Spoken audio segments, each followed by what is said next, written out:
आज हम लोग पढ़ेंगे आनुवांशिकता, मेंडलवाद के नियम को क्लास 12th में बायोलॉजी क्लास में।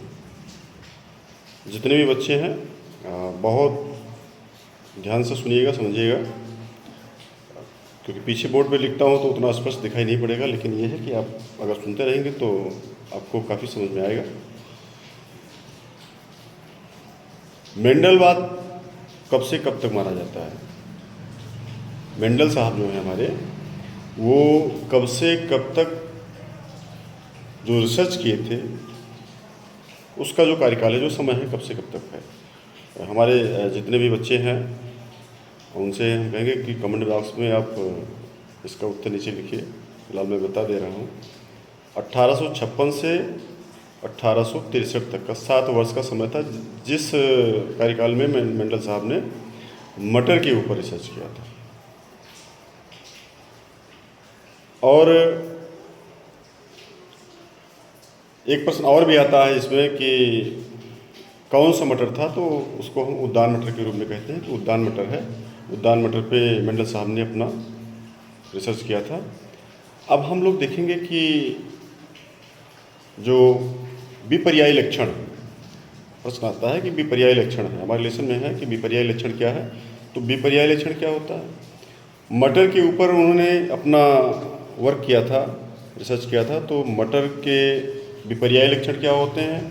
जैसे हम लोग देखते हैं कि बीज का रंग कैसा होता है, बीज का रंग है ना, बीज का आकार, ठीक है।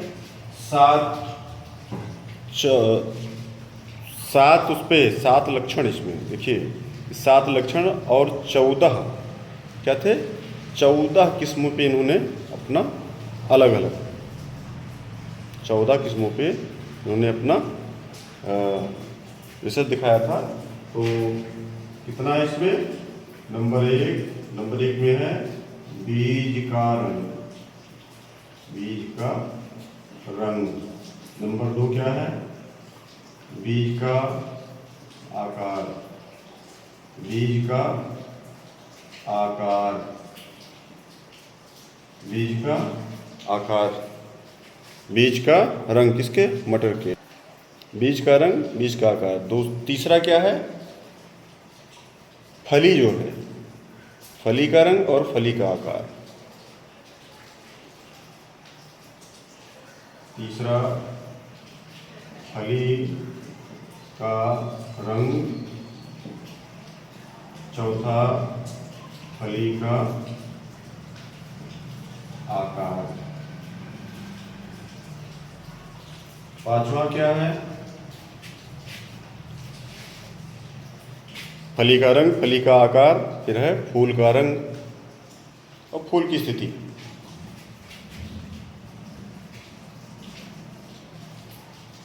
यह पुष्प का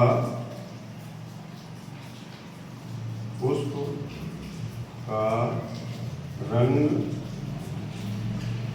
छठवां पुष्प का आकार, सातवां क्या है? पुष्प का रंग, पुष्प का आकार, और सातवां हमारा हो जाता है तने की लंबाई। मतलब एक मटर में क्या क्या लक्षण होते हैं भाई? मटर को देखा जाए तो उसका आकार प्रकार कैसा है, उसका रंग कैसा है, फली कैसा होगा, फली का रंग कैसा होगा। उसके बाद पौधा है तो पौधा कैसा होगा, छोटा है, बड़ा है, कैसा क्या है ना। फिर सातवां हमारा है जो पौधा है तो उसमें तने का आकार, किस पे, कौन सा पौधा, किस पौधे की बात कर रहे हैं हम लोग? मटर के पौधे।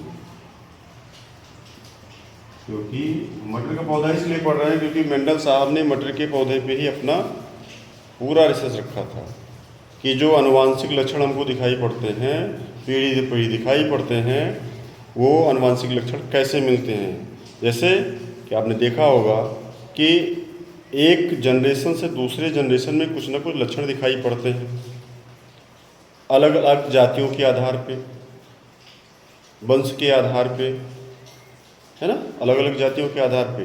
आम का वृक्ष है तो आम के वृक्ष का जो अगला जनरेशन है कैसा होगा? उसी टाइप में ही होगा, स्वाद बिल्कुल वैसे होगा। आप खाओगे पता चल जाए हाँ उसी वृक्ष का है। किसी व्यक्ति को देखते हो तो कहते हो चेहरा देख के हाँ फला, लगता है कि फला के लड़के हैं, है ना।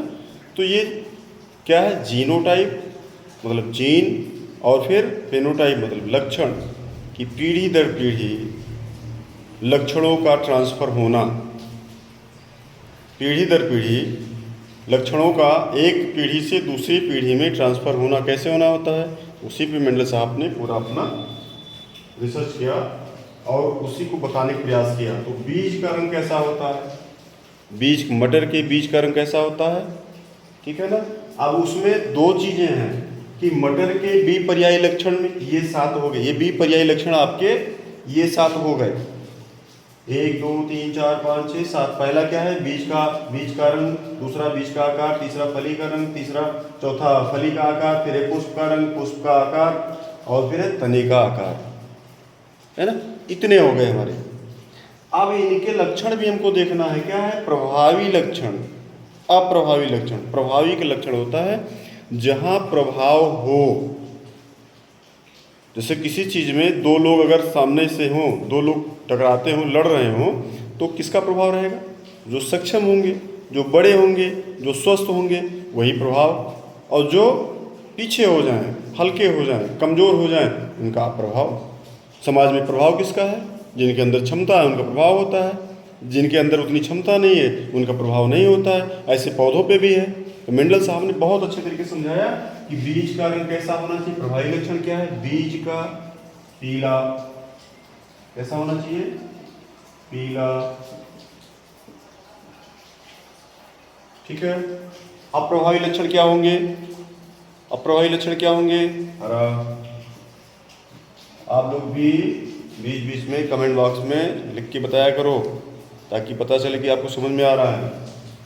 बीज का आकार कैसा होगा, प्रभावी, प्रभाव जिसका हो, सुंदर होगा मतलब गोल होगा, है ना, और इसके प्रभावी मतलब झुर्रीदार, है ना, झुर्रीदार होंगे, है ना, झुर्रीदार होंगे। फिर है फली का रंग कैसा होता है, जो फली होगा कैसा होगा, है ना, फली का रंग कैसा होगा, फली का रंग कैसा होता है, फली का रंग होता है हरा, फली का रंग हरा, फली का रंग हरा। और अप्रभावी लक्षण क्या होंगे फली के, ठीक है, पीला। मतलब अगर पीला रंग हमको दिखाई पड़ता है तो कहीं ना कहीं हम उसको कहेंगे कि इसका जो फली का रंग है ये प्रभावी मतलब सुंदर नहीं है, अच्छा नहीं है, स्वस्थ नहीं है, हेल्दी नहीं है ना। फिर आ जाता है फली का आकार।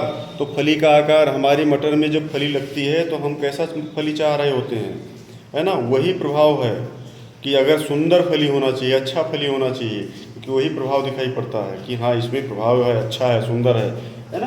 तो कैसा होना चाहिए, फूला हुआ, कैसा, फूला हुआ, तगड़ा, स्वस्थ। और दूसरा क्या है, दूसरा क्या है, दूसरा क्या है, मुरझाया हुआ, जो मुरझाया हुआ, अस्वस्थ हो, मुरझाया हुआ, मुरझाया हुआ, ठीक है ना। समझ में आ रहा है, समझ में आ रहा है, समझ में नहीं आएगा एक वीडियो को फिर से 2 बार रिपीट करके उसको देखिएगा रोक के, और नहीं समझ में आएगा तो आप मैसेज कीजिएगा या वीडियो को क्लास में फिर से हम आपको बताएंगे, समझाएंगे, ठीक है। ध्यान से सुनिएगा, आप सुनेंगे तो समझ, बोर्ड पे लिख तो रहे लेकिन कहीं ना कहीं उस पर आपको बहुत स्पष्ट दिखाई नहीं पड़ता होगा, हम जानते हैं, उसको बहुत चिंता वाली बात नहीं है, आप समझिए, सुनिए, क्यों बस समझाएंगे आप, ठीक है ना। तो अब उसके बाद क्या होता है कि इसमें दिया गया है पुष्प का रंग कैसा होना चाहिए। तो पुष्प का रंग कैसा होना चाहिए मटर के पौधे में, जो प्रभाविता का जिसका प्रभाव दिखाई पड़ता है, बैगनी, है ना, बैगनी रंग होना चाहिए, बैगनी। इसमें दिया गया है कि बैगनी, मेंडल साहब ने बताया कि पुष्प का रंग कैसा होना चाहिए, बैगनी, और अप्रभावी मतलब सफ़ेद, ठीक। पुष्प का आकार कैसे होना चाहिए, अच्छे, अक्षीय, कैसे होना चाहिए, अक्षीय। और फिर अप्रभावी लक्षण क्या होंगे, अंतस्थ, अंतस्थ, ठीक है। तने का आकार कैसा होना चाहिए, मतलब पौधे का आकार कैसा होना चाहिए, छोटा होना चाहिए, बौना होना चाहिए, कैसा होना चाहिए ना, कैसा होना चाहिए, तने का आकार हमारा कैसा होना चाहिए, इसमें कैसा होना चाहिए बताओ? लंबा, है ना? लंबा होना चाहिए। ठीक, बहुत अच्छा, लंबा होना चाहिए। अब प्रभावी लक्षण मतलब पौधा ग्रोथ नहीं किया, उतना अच्छा नहीं हुआ, लंबा है, अच्छा है, स्वस्थ है, हेल्दी है, इसका प्रभाव दिख रहा है, दूर से दिखाई पड़ता है कि स्वस्थ पौधा है। अब प्रभावी मुरझाया हुआ है, कमजोर है, दुबला पतला है ना, ये क्या हो गया? बौना। बौना, ये आपके हो गए विपर्यायी लक्षण, है ना? ये क्या हो गए? आपके विपर्यायी लक्षण हो गए। ठीक है, तो विपर्यायी लक्षण ये आपके हो गए विपर्यायी लक्षण। अब इसमें हम लोग पढ़ेंगे एक चीज़ और, इसमें हम लोग एक चीज़ और पढ़ेंगे। हम लोग इतना तो सुने, लेकिन एक प्रश्न मन में आता होगा कि ये सब वास्तव में है क्या? कैसे हुआ? ये लक्षण वक्षण जो लिखा हुआ है विपर्यायी और ये सब क्या 14 लक्षण, 14 किस्म और 7 लक्षण, ये कैसे है भाई? इस ग्राफ में आप समझिएगा कि एक मटर के पौधे का अलग अलग लक्षण जो है विपर्यायी लक्षण क्या है? एक प्रभावी लक्षण होते हैं, दूसरे अप्रभावी लक्षण होते हैं। तो क्या है? बीज का रंग, है ना, बीज का रंग कैसा होना चाहिए? पीला होना चाहिए। प्रभाव जिसका हो अच्छा होना चाहिए, मतलब दूसरा प्रभावी हरा है। बीज का आकार कैसा? सुंदर, अच्छा, गोल होना चाहिए, झुर्रीदार होगा, ठीक है ना। फिर फली का रंग कैसा होना चाहिए? हरा होना चाहिए। फिर पीला है, ठीक है ना, पीला है। फिर फली का आकार कैसा होना चाहिए? प्रभावी में फूला हुआ और अप्रभावी में मुरझाया हुआ। पुष्प का रंग कैसा होना चाहिए? प्रभावी में बैगनी और उसमें सफ़ेद। फिर पुष्प का आकार कैसा? अक्षीय होना चाहिए और अप्रभावी में अंतस्थ होना चाहिए, ठीक है। अक्ष मतलब सामने बिल्कुल शुद्ध ऊपर, अंतस्थ का मतलब नीचे झुका हुआ, ऐसे, है ना। तो और फिर पौधे की जो लंबाई है, तने की जो लंबाई कैसी होनी चाहिए? लंबा होना चाहिए, ठीक है ना। ये हो गए, लेकिन ये सब लक्षण हमको दिखाई कहाँ से पड़ेंगे? ये कहाँ से आ गए भाई? सोचने वाली बात है। अभी बच्चों में एक प्रश्न होगा, मन में संशय होगा कि कहाँ से आ गए। तो मेंडलवाल साहब ने क्या किया? मेंडल साहब ने इसको क्या कराया कि संकरण कराया, मोनोहाइब्रिड, है ना। क्या कराया? एक संकरण, मतलब आपस में इनको संकरण कराया, क्रॉस कराया, इनको क्रॉस कराया, संकरण कराया। कैसे? अब इसको कहा जाता है कि संकरण मतलब एक संकरण एक विपर्यायी लक्षण के मध्य जब क्रॉस करता है ना, क्रॉस कराया जाता है, तो पौधे की लंबाई 2 तरीके की होती है, एक लंबा और एक बौना। क्या है ना, क्या? तो मेंडल साहब कैसे काम करते थे? 2 मटर के पौधों पे आपस में क्रॉस कराते थे। कैसे? अभी समझा रहे हैं, समझा रहे हैं आपको ना, कि मेंडल साहब 2 मटर के पौधों को आपस में क्रॉस कराते थे, निषेचन कराते थे, नई पीढ़ी को देखते थे कि उनमें क्या परिवर्तन, क्या बदलाव, क्या लक्षण दिखाई पड़ते हैं, है ना, उसको देखते थे। तो किस तरीके से कहा गया है कि मोनोहाइब्रिड क्रॉस मतलब एक संकर संकरण, ठीक है, एक संकर संकरण, एक विपर्यायी, एक संकर संकरण,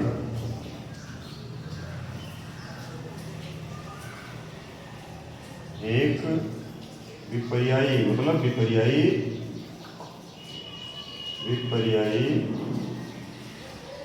लक्षण, अलग अलग। विपर्यायी का मतलब होता है अलग अलग, विपर्यायी लक्षण, है ना, कि अलग अलग लक्षण के मध्य क्रॉस कराया जाए। क्या है? क्रॉस कराया जाता है,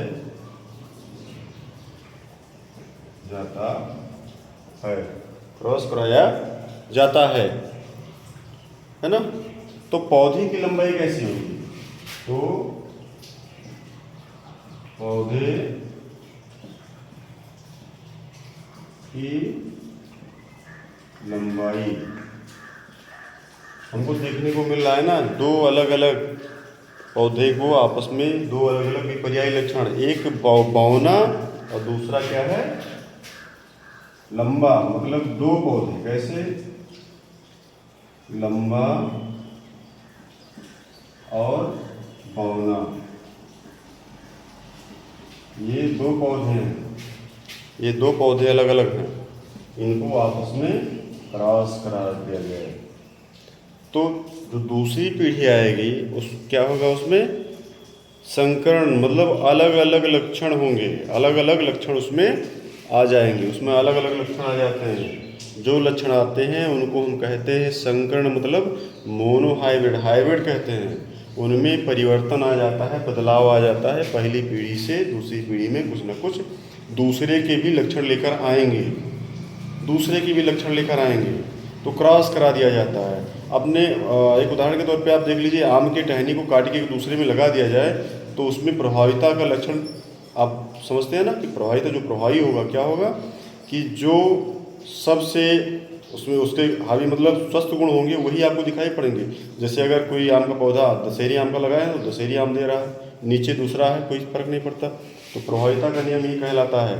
ठीक है ना। अभी हम आपको आगे दिखाते हैं कि इसमें क्या होता है, कि लंबा और फिर बौना, इनके दोनों में हम क्रॉस कराते हैं। ठीक है, क्रॉस कराते हैं। कैसे कराते हैं आपको दिखाते हैं कि कैसे कराते हैं हम।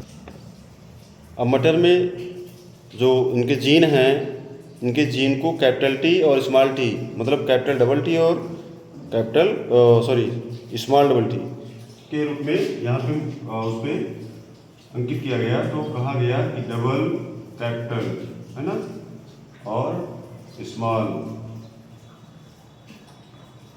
टी, ये इनको अलग अलग कर दिया गया, इनको अलग अलग। डबल टी ये सिंगल स्मॉल टी, कैपिटल और कैपिटल टी ये अलग कर दिया गया। इनको क्या किया जाएगा, क्रॉस कराना है। क्या कराना है, क्रॉस कराना है। सबसे पहले इनको हम यहाँ से करा दिए, क्या आया यहाँ पे, कैपिटल टी और स्मॉल टी ये आ गया। ठीक है, फिर यहाँ से इसको कराए, ये क्या आएगा, कैपिटल टी और स्मॉल टी। ठीक है ना। फिर दूसरा क्या है, यहाँ से इसमें क्रॉस कराया गया, क्या है यहाँ पे, कैपिटल टी स्मॉल टी। फिर यहाँ से इसको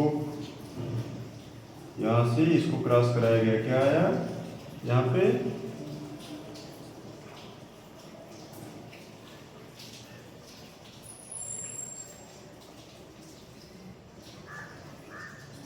क्या आता है,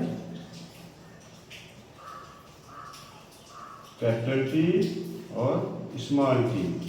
क्यों, क्योंकि प्रभाविता के नियम में कहा जाता है जिनका लक्षण हावी होता है, बड़ा होता है, कैपिटल टी, मतलब यहाँ पे चार युग्मक मतलब होता है जोड़ा, चार जोड़े तैयार हो गए और चारों में सब में क्या दिखाई पड़ रहा है, capital T small T, capital T small T, capital T small T, capital T small T यहाँ पे है। तो ये कैसे पौधे हमारे होंगे, ये कैपिटल टी अगर आ जा रहा है तो कैपिटल टी आने पे वो पौधा, उसके लक्षण वो, क्योंकि भाई बड़ा है तो अपने आप को प्रभावी उसमें रखता है, प्रभाव दिखाता है। तो कैपिटल टी आ गया तो लंबा होगा, तो कैसे पौधे हो गए, लंबा। ठीक है, लंबा, ये भी लंबा, ये भी लंबा और ये भी लंबा। ठीक है ना। यहाँ पे क्या आता है, फिर आप जानते हैं कि यहाँ पे क्या आएगा। ठीक है ना, क्या यहाँ पे क्या आता है, कैपिटल टी, मतलब जो जीन प्रारूप है, ये क्या है, जीन प्रारूप, ये है युग्मक, इनको हम कहते हैं जोड़े में युग्मक, है ना, इनको हम कहते हैं युग्मक, मतलब जोड़ा। ये सिंगल नहीं होते, जोड़े में होते हैं हमेशा। लेकिन दूसरे में जब ये जाएंगे तो सिंगल, ये अलग अलग एक साथ में नहीं रहते, ये अलग अलग जोड़े में ये डाइवर्ट हो जाते हैं, स्वतंत्र रूप से ये संकरण करते हैं, जाके एक साथ में नहीं जाते। एक जो जोड़े हैं वो दूसरी तरफ चले जाएंगे, दूसरा दूसरी तरफ चला जाता है ना, तो युग्मक। और फिर उसके बाद इसमें कहा गया है कि जीन प्रारूप क्या है, जीन प्रारूप जो यहाँ पे लक्षण दिखाई पड़ता है, जो जीन है वो इसमें क्या है, तो जीन लक्षण, जीन प्रारूप में जो लक्षण, जीन प्रारूप क्या है, इसमें 4:1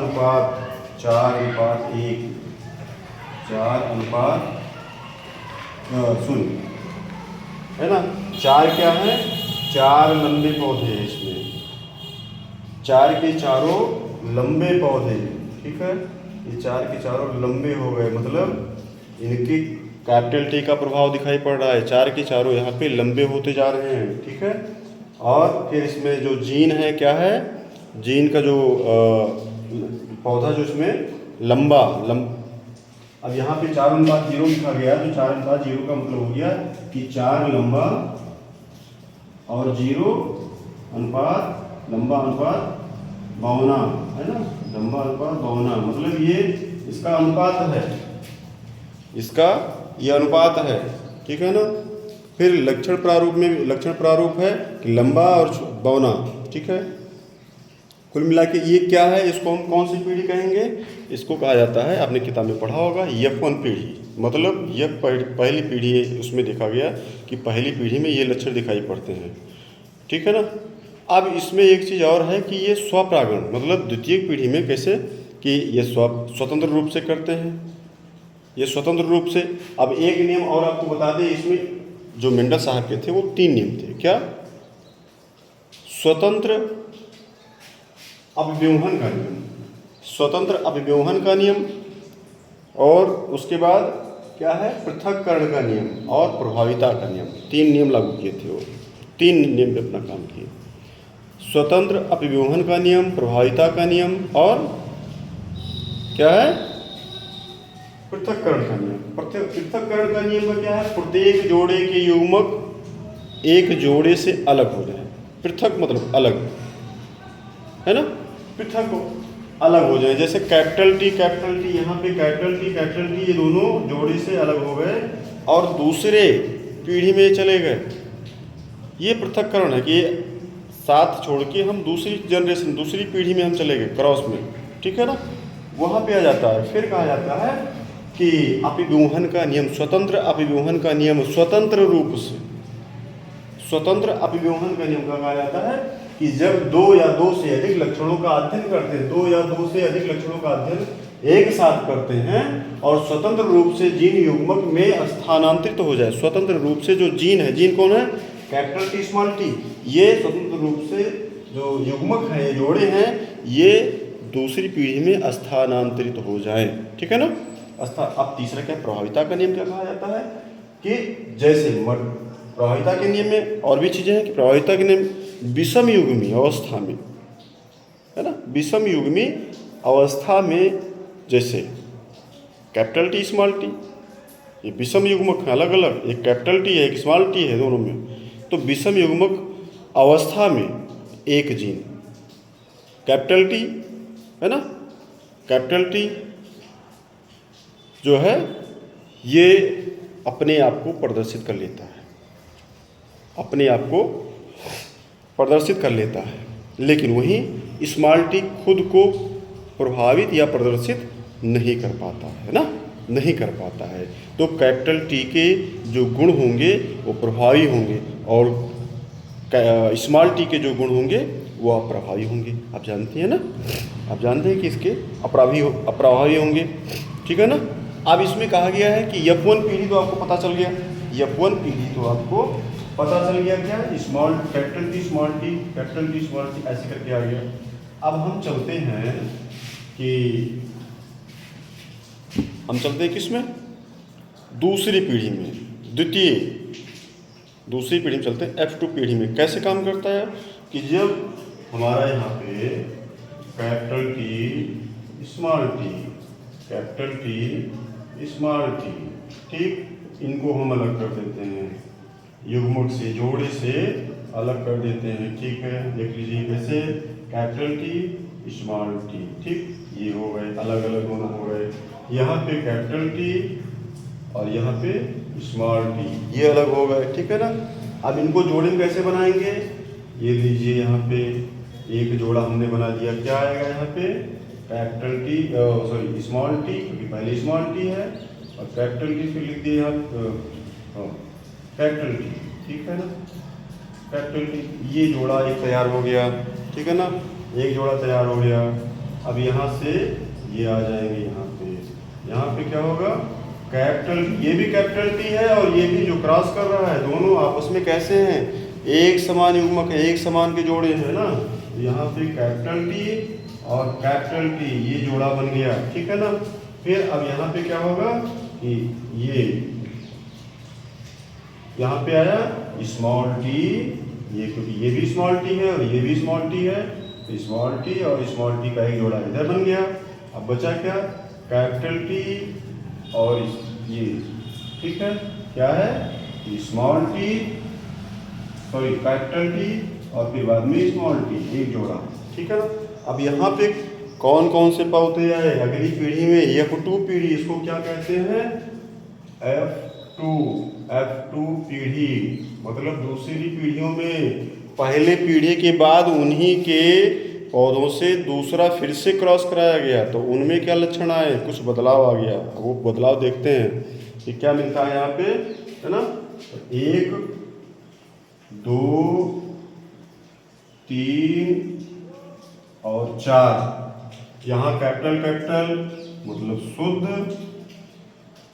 शुद्ध क्या है, लंबा, ठीक, शुद्ध लंबा। फिर यहाँ स्मॉल टी कैपिटल टी, तो प्रभाविता के नियम में कहा गया है कि कैपिटल टी अपने आप को प्रभावित कर लेता है, प्रदर्शित कर लेता है, स्मॉल टी अपने आप को प्रदर्शित नहीं कर पाता है। तो यहाँ पे कैपिटल टी है साथ में, तो अपने आप को प्रदर्शित कर रहा है, मतलब लंबा, ठीक है।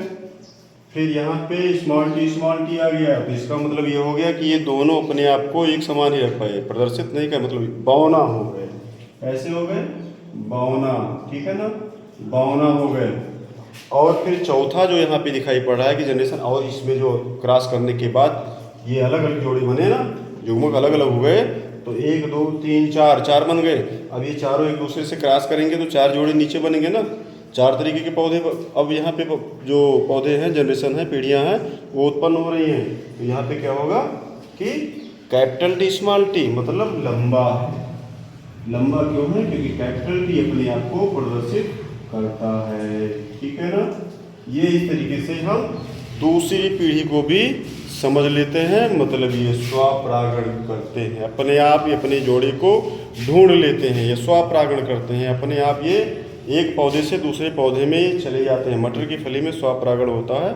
और इस तरीके से मेंडल साहब का जो नियम है, प्रभाविता का नियम, पृथक्करण का नियम, है ना, और उसके बाद स्वतंत्र अभिव्यूहन का नियम, तो स्वतंत्र रूप से ये कहीं भी अपना लक्षण दिखाते हैं। इनका जो जीन है वो दूसरे पौधों में पहुंचता है, तो हमको क्या दिखाई पड़ता है, हमको क्या दिखाई पड़ता है, उनके लक्षण दिखाई पड़ते हैं, है ना, उसके जीनोटाइप और फेनोटाइप।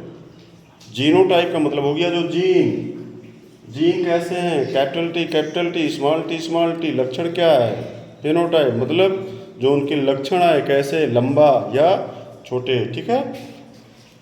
इतना आप लोग घर पे बढ़िया से पढ़िएगा, ठीक है ना। अगर कहीं पे आपको डाउट होगा, कहीं भी कोई समस्या हो रही है, आप कमेंट बॉक्स में नीचे वीडियो पे आप वहाँ पे लिखिएगा। समझ में आ रहा है तो लिखिएगा ओके, नहीं समझ में आ रहा है तो भी लिखिएगा, कोई क्वेश्चन होगा तो भी। हम लोग क्लास में मिलेंगे अगले दिन, ठीक है।